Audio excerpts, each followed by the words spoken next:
The word community sounds odd and a bit dispiriting. Some pretty negative images tend to come to mind.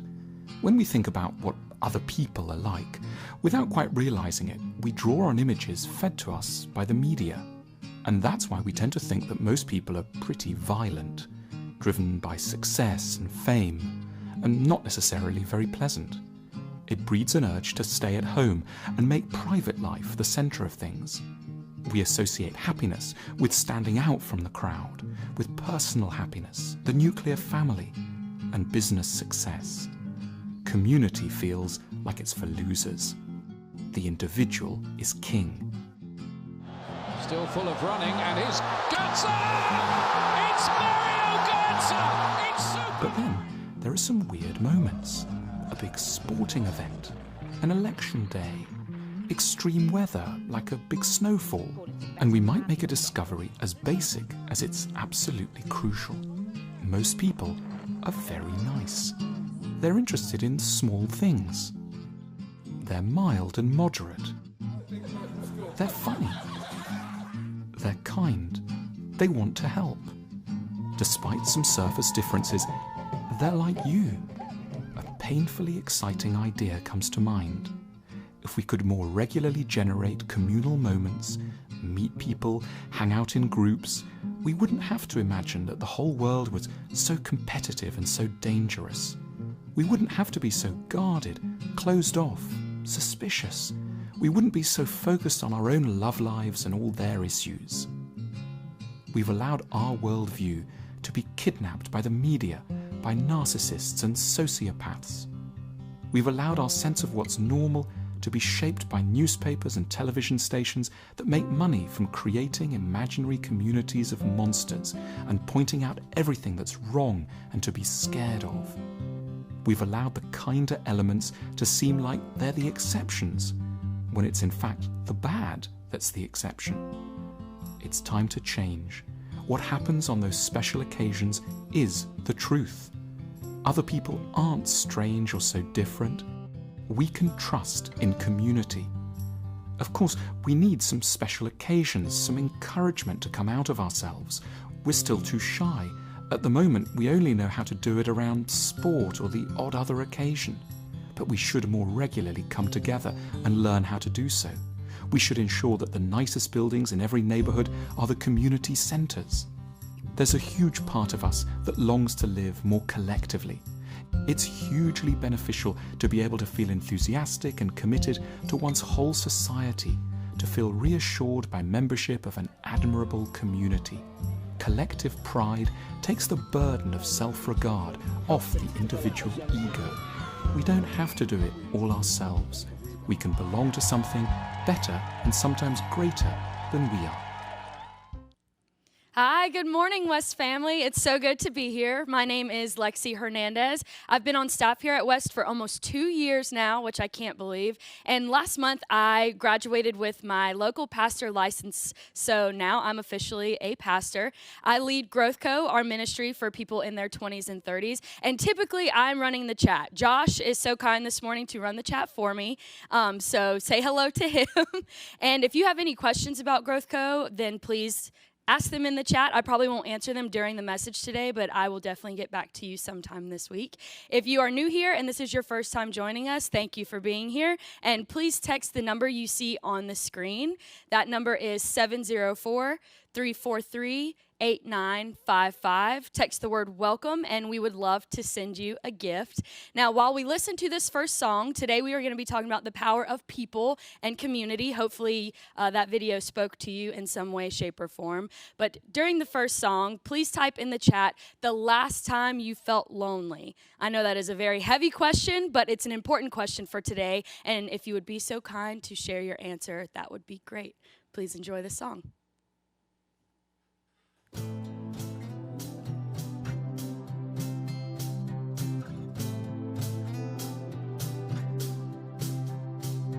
In a time full of war, be peace. In a time full of doubt, just believe. Yeah, there ain't that much difference between you and me. In a time full of war, be peace. In a world full of hate, be alive. When you do somebody wrong, make it right. Don't hide in the dark, you were born to shine. In a world full of hate, be a light. La la la la la la la. In a place that needs a change, make a difference. In a time full of noise, just listen. 'Cause life is but a breeze, better live it. In a place that needs to change, make a difference. In a world full of hate, be alive. When you do somebody wrong, make it right. Oh, don't hide in the dark, you were born to shine. In a world full of hate, be alive. La la la la la la la. La la la la la la la. La la la la la la la. La la la la la la la. In a race that you can't win, slow it down. Yeah, you only get a one go round. 'Cause the finish line is 6 feet in the ground. In a race you can't win, just slow it down.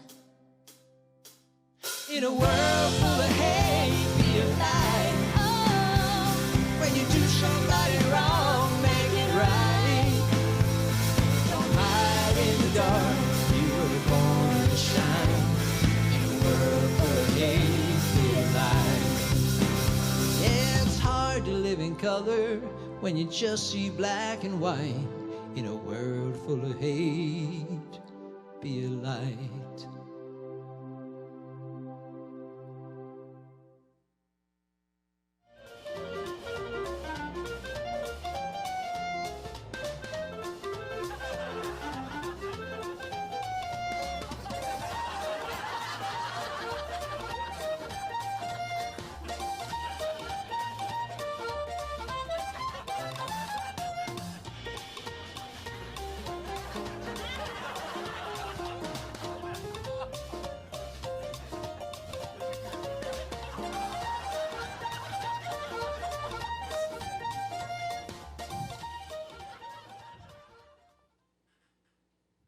So I'm not sure how many of you are readers, but I love to read. I have my Kindle here with me today.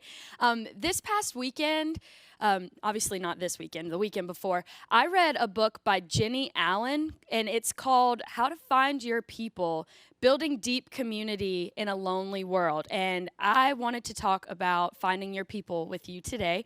So I'm going to read to you a page from the introduction of this book. It says, "It hasn't always been this way. In nearly every generation since creation began, people have lived in small communities, hunting together, cooking together, taking care of their kids together. No locks and no doors. They shared communal fires outside and long walks to get water, doing their best to survive day by day. People were rarely alone. They lived communally and shared spaces with a variety of generations present, leveraging each other's talents, sharing each other's resources, knowing each other's business, caring for each other's family members, holding each other accountable, and having each other's backs, not just to stay alive, but also in an effort to live more fulfilled together." Now, we kind of have lost that in today's world, and a lot of it has to do with the pandemic. But honestly, in a study from 2019, people already said that 3 out of 5 of them considered themselves lonely. Now, that was pre-pandemic. Could you imagine what today's numbers were? I could almost put money on it that we're probably 4 out of 5 or 5 out of 5 in today's world. So I want to start off with some history. Back in the 1920s, I'm going to butcher his name, but I will try my best. A social philosopher named Bronislaw Milwaukee. I'm I'm so sorry. I'm so bad at pronouncing things that I'm not familiar with. Anyways, in the 1920s, he wanted to figure out how to sell more toasters. Now, this is post-industrial war, mass production. Everything's kind of starting to get a little more individualized. But the birth of the nuclear family became in existence. So the nuclear family stated that now, instead of families with grandparents, great-grandparents, aunts, uncles, your family should be 2 adults and 2.5 children. This is also the time in the United States when individual residents began popping up, neighborhoods with white picket fences and things like that. So in hopes to sell more toasters, he created the nuclear family concept so that each family got their own toaster instead of sharing toasters within families or with neighbors. And I thought that was honestly one of the most fascinating parts of the entire book, because it turned out being a marketing scheme which helped us create the nuclear family. So strange. So that's the history of the nuclear family.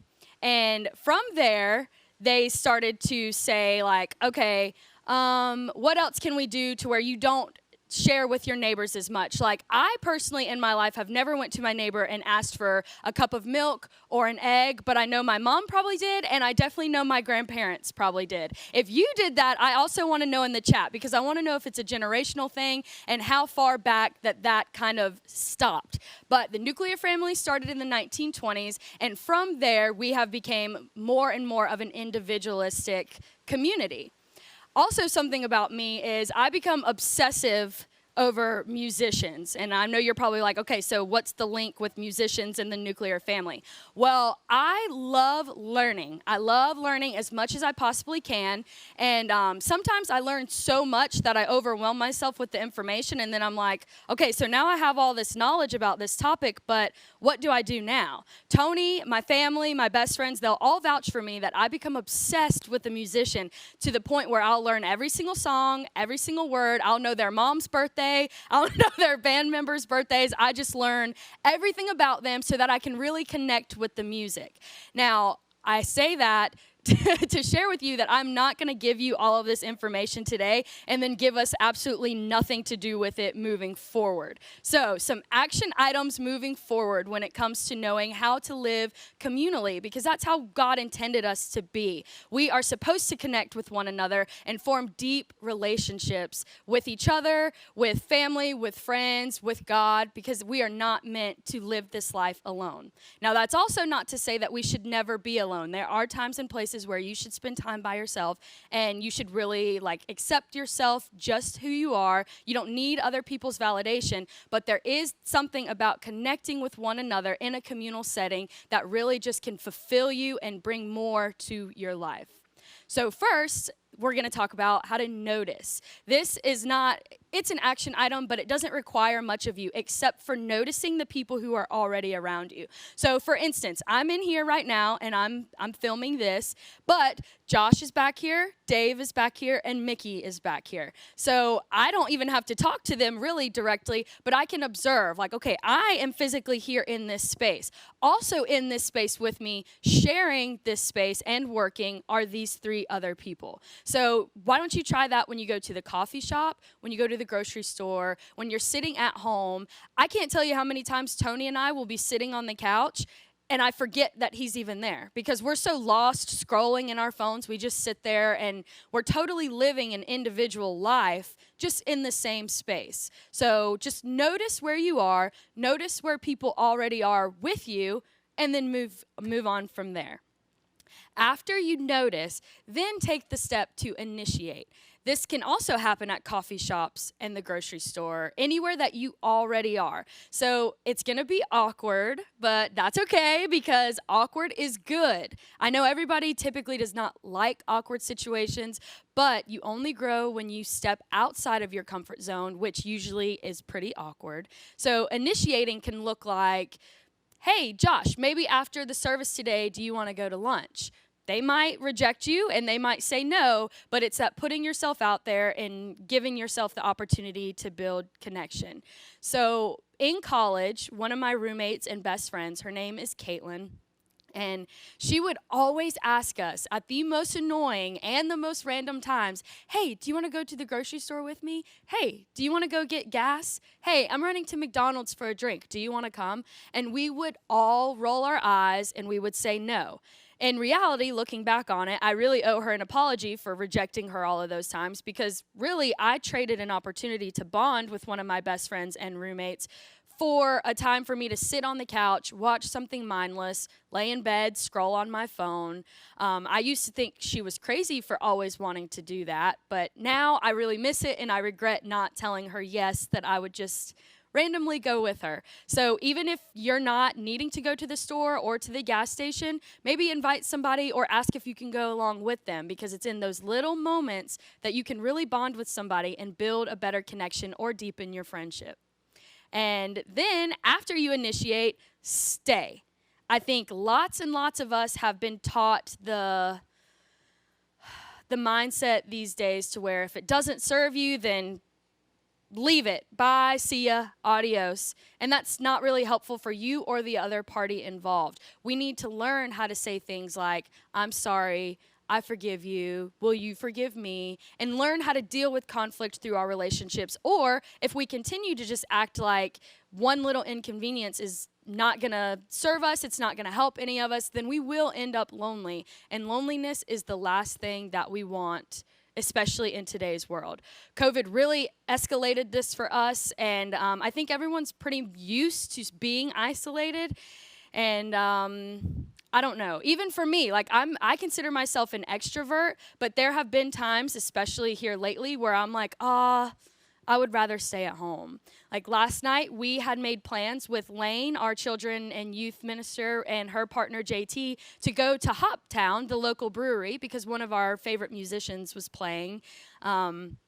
And when the time came, I was like, man, I had just had my birthday dinner with my family, and I didn't know if I wanted to pack up and go all the way to town into Hoptown. But we did it, and I do not regret it. I'm so thankful that we did that, because we connected not only with the group that we were there with and the musician, but we made lots of new friends. Our dog Bear is very social, and she gets us a lot of attention when we're out and about.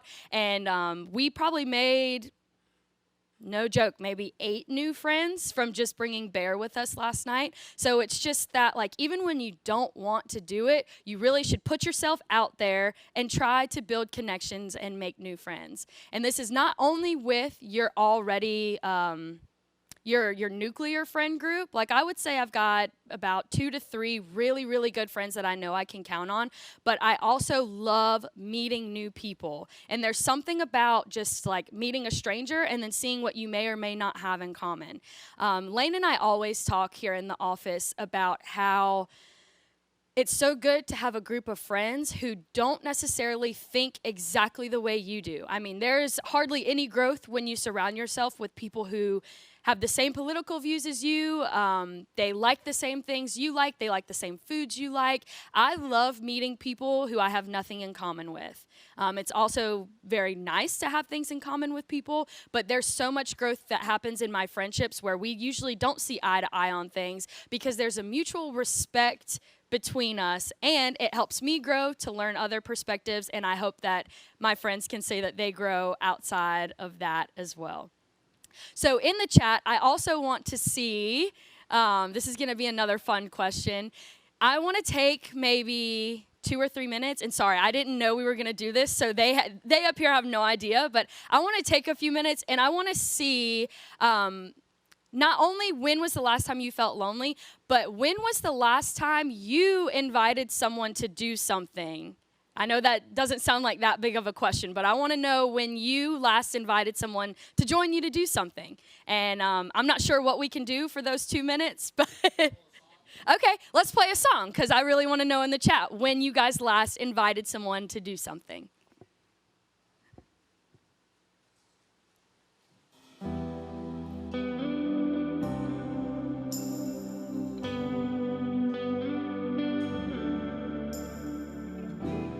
Whatever I face, whatever the fear, whatever the cost, you always draw near. Whatever the pain, whatever may come, whatever may fall, Your love overcomes. Your love overcomes. I will call upon you. Whatever I face, you are with me. I will fall on my knees. For every heartbreak, you will hold me.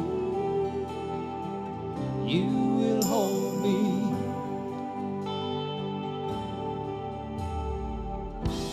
Whatever I face, whatever the fear, whatever the cost, you always draw near. Whatever the pain, whatever may come, whatever may fall, your love overcomes. Your love overcomes. I will call upon you. Whatever I face, you are with me. I will fall on my knees. For every heartbreak, you will hold me. You will hold me. And every wall will break, all the darkness shake, all the joy will be renewed. So every knee let's bow, raise a victory shout, for the King will make things new. Every mountain move, every lie be loose, for your banner we're lifting high. For neither death nor height, nor any life could ever cast your love aside. Every wall will break, all the darkness shake, all the joy will be renewed. So every knee let's bow, raise a victory shout, for the King will make things new. I will call upon you, whatever I face. I will call upon you. Whatever I face, you are with me. I will fall on my knees. For every heartbreak, you will hold me. Whatever I face, whatever the fear, whatever the cost, you always draw near. Whatever the pain, whatever may come, whatever may fall, your love overcomes. Your love overcomes.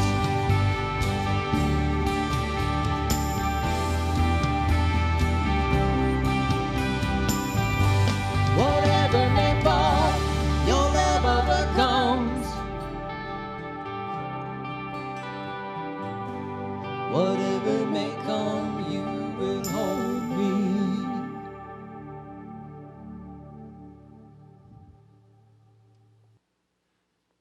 Okay, thank you for participating in that. I really want to thank all of you because Josh is shouting out everything that you're saying in the chat, and you guys are really engaging, and I really appreciate that because I am curious. I'm so sorry to those of you who have said that you felt lonely in the past few days or weeks. Hopefully we can, after today's message, figure out some ways that can be more communal for us and we can get engaged and involved with others around us. Scarlett and Alec, I love that you do errand dates, and I think that's the cutest term for that, and I actually think Tony and I should start doing that because usually if Tony and I try to go to the grocery store together, it ends up in like almost a brawl in the middle of the like milk aisle because we can never agree on what we should be getting at the grocery store. So we try to avoid going together, but if we call it an errand date, we might just have to figure out how to do that together anyways. So I want to share a verse with you guys. If you would meditate on this image on the screen while I read it to you, that would be great. We are looking at Romans 12, and we're going to go to verse 4. In this way, we are like the various parts of a human body. Each part gets its meaning from the body as a whole, not the other way around. The body we're talking about is Christ's body. Each of us finds our meaning and function as a part of a whole. As a chopped off finger or cut off toe, we wouldn't amount to much, would we? Since we find ourselves fashioned into all these excellently formed and marvelously functioning parts in Christ's body, let's just go ahead and be what we were made to be, without enviously or pridefully comparing ourselves with each other or trying to be something we aren't. Okay, so I know this was a pretty short message, but it's very important to me, and I hope that it resonates with you guys and you can find some comfort in it as well. There are most days where I'm not feeling like I want to talk to anybody, see anybody, hang out with anybody, but community is key. We were meant to be communal. We are creatures who crave and desire connection with other human beings. And it can be as silly as a significant other, a brother, sister, a mother, father, grandparents, random stranger, friends. Just because you spend a lot of time with someone does not mean that they know you. It's time that we open up our doors. We have a no door policy maybe sometimes, and we really let our guard down and let people get to know us.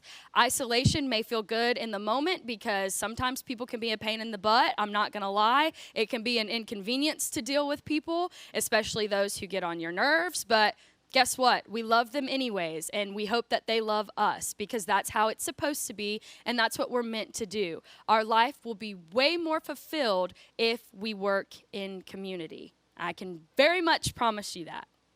Will you pray with me? Dear God, thank you so much for making us communal creatures. It's so nice to always have people that we can lean on when needed and that we can be that same resource for others. It is my hope that from today's message, we can start being more communal and start connecting with one another on deeper levels than we've ever thought possible. Not only will connecting with each other make our lives more meaningful, but it will also help aid us in connecting with you. Thank you so much for this life, the gift of others, and for helping us connect with one another each and every day in whatever way that may look like for everybody. Amen. Thank you so much for being here this morning. I hope you enjoy this sunny day. Well, not sunny. It's rainy here in Mooresville. I hope it's sunny somewhere else for everybody else. I hope you join us next week. We are going to continue this series, The Power of ... and fill in the blank. Thank you so much for being here. We'll see you next week.